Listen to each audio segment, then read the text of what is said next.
জয় তার, জয় জয় তার, জয় মা তারা, জয় মা তারা, জয় মা তারা। নমস্কার, আমি অনিকেশ বৈদ্য। আপনারা দেখছেন কালীকথা।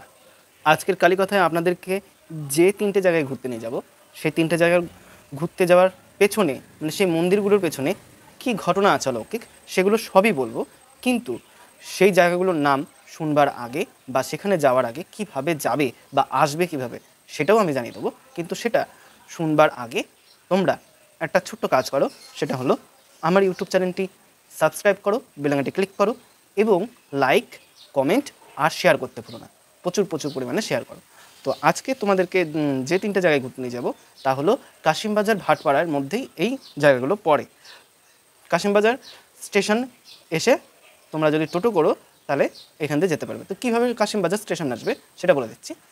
শিয়ালদার থেকে ডাইরেক্ট ট্রেন পাওয়া যায়, সেখান থেকে ট্রেনে করে বহরমপুরে আসতে পারো, বা বহরমপুর থেকে এখানে যাওয়া যায় ঠিকই, কিন্তু অনেকটা দূর হয়ে যাবে। সেই জন্যই বলছি বহরমপুরে না নেমে একেবারে কাশিমবাজার স্টেশনে নামবে, সেখান থেকে টোটো ধরে ভাটপাড়া নামবে, সেইভাবেই যাওয়া যাবে। টোটোওয়ালাকে জিজ্ঞাসা করলেই টোটোওয়ালা নিয়ে যাবে। তো আজকে যে তিনটে জায়গার নাম বলছি তা হলো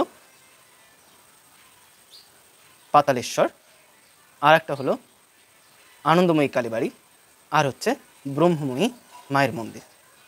তো এই তিনটে অলৌকিক স্থানের কথা তোমাদেরকে বলবো এবং তার ঘটনা জানবো। চলো আমরা সবাই মিলে ঘুরে আসি আর মুখে নি মা তারার নাম। জয় মা তারা, জয় মা তারা, জয় মা তারা। তো এই যে ঢুকে পড়লাম পাতালেশ্বর মন্দিরে। পাতালেশ্বর মন্দির ঢুকতেই আগে পড়বে এরকম একটা শিব ঠাকুরের মূর্তি। আস্তে আস্তে মন্দিরের মধ্যে ঢুকবো। মন্দিরে ঢুকতে ঢুকতে আমরা কিছু গল্প বা কিছু ঘটনা শুনে নেব। মন্দিরে ঢুকেই দেখবেন যে দুদিকে বাগান এবং সেখানে সিজন অনুযায়ী গাছ লাগানো হয়, ফুলের গাছ, নানা রকমের গাছ থাকে, দেখতে খুব সুন্দর লাগে।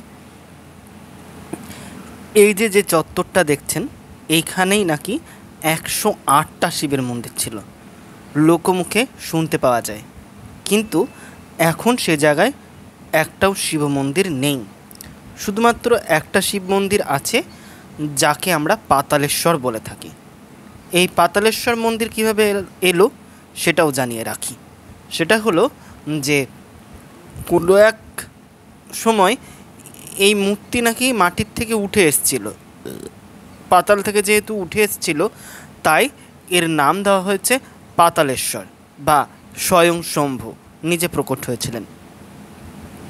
এবং এই মন্দির চত্বরটার মানে এর দেওয়ালের গায়ে গায়ে অনেক শিব ঠাকুরের ছবি আছে এবং হরগৌরীর দুজনের একসঙ্গে ছবি আছে, মূর্তি আছে, যা অনেক ভক্তরা এসে পুজো দিয়ে থাকেন।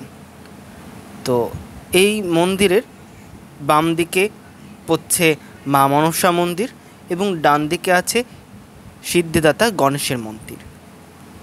তো এখান থেকে কিছুটা বেরিয়েই আমরা দেখতে পাবো সতীদাহ ঘাট। এখানে আগে সতীদাহ প্রথা হতো, যেটা রাজা রামমোহন রায় আইনভাবে বন্ধ করেছিলেন। এই সেই সতীদাহ ঘাট। আর ওপারে যেটা দেখতে পাচ্ছেন ওপাশটা, সেটা হলো কাটিগঙ্গা। এইখানে একটা ছোট্ট বন্দরও ছিল।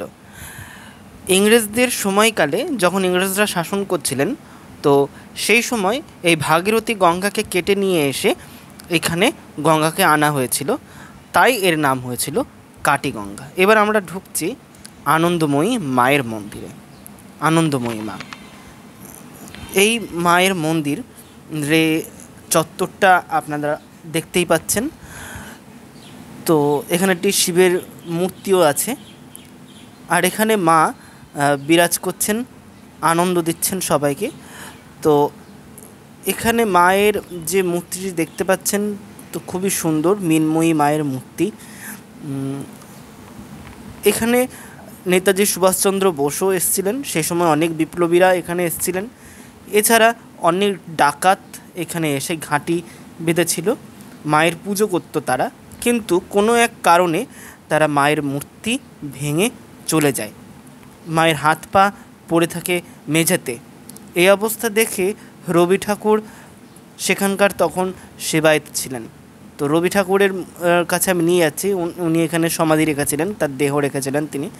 তো এই রবি ঠাকুরই আর কি এই পুজোটা করতেন। তো তিনি ওই মায়ের ওই মূর্তিটা দেখে উনি তুলে নিয়ে এসে পাশে রাখেন, পরে আবার বেনারস থেকে নতুন মূর্তি এনে তাকে প্রতিষ্ঠা করা হয়।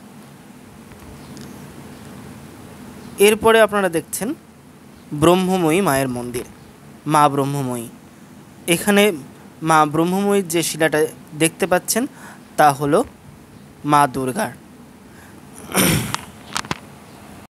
তো রাজা মনীন্দ্রনন্দ একটা স্বপ্ন দেখেছিলেন যে বানজেটিয়ার একটি জলাশয়ের মধ্যে একটি খণ্ড পড়ে রয়েছে, সেই খণ্ডটি একটি দেবী মূর্তির। তখনই তার আকার আকৃতি অতটা বোঝা যাচ্ছিল না, এবং সেই সময় এই মূর্তিটির এতটা ওজন ছিল, তো কয়েকশো হাতি দিয়ে এই মূর্তিটাকে তোলা হয়েছিল। এবং যারা এই মূর্তির খোঁজ পায় প্রথমে, তো তারা আগে এখানে আঘাত করেছিল, মানে পায়ে তাদের কিছু একটা ঠেকেছিল, তো শাবল দিয়ে আঘাত করেছিল, যার ফলে নাকি ওই জায়গাটা পুরো লাল বর্ণ হয়ে গেছিলো। এরপর ওই পাথরটাকে তো সেই জলাশয় থেকে নিয়ে আসা হয়, এবং মনীন্দ্রচন্দ্র এটাকে প্রতিষ্ঠা করবার আগে তার আকৃতি কী দেবেন তার জন্য সেই স্বপ্নও দেখিয়েছিল মা নিজেই বেনারসের এক কারিগরকে। সেই কারিগরকে স্বপ্নাদেশ দেওয়ার পর সেই কারিগর সেখান থেকে আসে, এবং বর্তমানে এর মায়ের মূর্তির যে রূপ তা হলো মা এখানে দেবী দুর্গা রূপে অধিষ্ঠাত্রী। এ মায়ের মুখ খুবই প্রসন্নময়ী, এবং যে যা চায় তার মনের ইচ্ছা এখানে পূরণ হয়, এমনটা লোকমুখে প্রচারিত। তো আজকের ঘটনাটি কেমন লাগলো তো জানাতে ভুলবে না। জানাতে হলে আমার ইউটিউব চ্যানেলটি সাবস্ক্রাইব করো, বেল আইকনটি ক্লিক করো, এবং কমেন্ট শেয়ার করতে ভুলো না।